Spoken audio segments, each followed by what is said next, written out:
எனக்கு வந்து சொத்து பிரச்சனை, பண வீட்டுல தான் போய் பேசிட்டு இருக்கிறது, பணத்தை வச்சுட்டு தான் பேசிட்டு இப்படி பண்ணுனா அது வந்து பிரேத சாபத்தை கொடுக்கும். அந்த மாந்தி ஃபுல்லா ஆக்டிவேட் ஆகாரு. புரியுதுங்களா?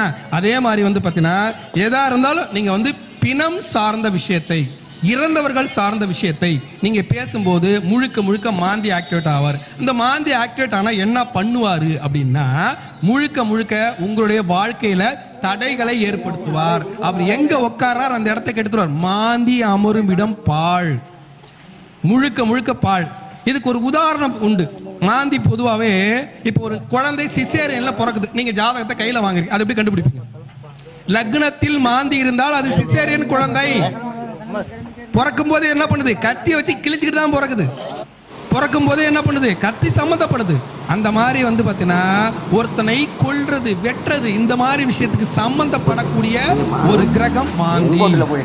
நான் ஒரு ரவுடி ஒருத்தருக்கு